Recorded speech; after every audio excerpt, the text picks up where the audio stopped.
So here we have the Ford C-Max on a 66 plate. I'm going to start off by showing you around the outside of the car, and then we'll hop in and run through some controls on the inside. But from the outside, you can see it's a 5-door car with alloy wheels. Let's start off inside the boot and then work our way around the rest of the car from there. So as we approach the boot, you can see we have reversing sensors, plenty of boot space as well, along with the 3 individually folding and sliding rear seats as well. Okay, so we're just going to work our way back round to the front of the car, and then we'll hop in and run through some controls on the inside. But now that we've done a full circle of it, you can see it's in excellent condition the whole way round. Just briefly before we climb in, I think it's what we're seeing the interior from this exterior point of view. There's plenty to run through on the dashboard, so let's hop in and we'll do that right now. Okay, now that we're inside the car, we're going to start with the dials. On the left-hand side, we have the rev counter, and on the right-hand side, the speedometer. In the middle, you can see the fuel gauge and coolant temperature gauges, and above that, the trip computer, which includes the total miles for this car. As you can see, they are 26,393. We have a digital readout for the speedometer above that. You can change that information for various bits of individual fuel economy info, or you can have these 4 pieces of information displayed at the same time, and then we're back round to the speedometer again. To go through those bits of information as I just was, you just use these arrows on the screen here.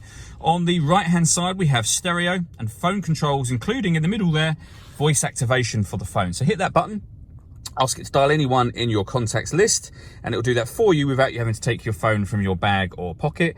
That is, of course, once you paired it up, and that is done using a combination of the buttons just here and the screen directly above that. Firstly, with regards to the radio, you can see that we have FM, AM, and also DAB as well on there.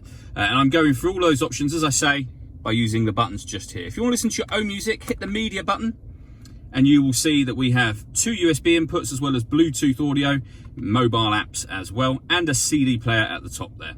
So plenty of ways to listen to your music, and you can see the USB input directly below the screen there as well.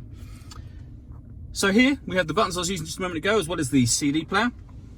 And then underneath that, the air conditioning. So we got the fan speed, temperature, direction of the air. Hit that button to turn the air conditioning on. Same again to turn it off. Rear and front heated screens as well. And at the bottom here, this button turns off the stop and start.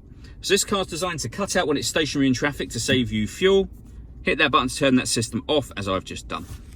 We then have a 6-speed manual gearbox and a 12-volt charging socket there as well. All that leaves me to say is thank you for taking the time to watch this video. If you'd like to come and see the car in person and have a test drive, please call any of our MJA sites. We'd love to hear from you soon.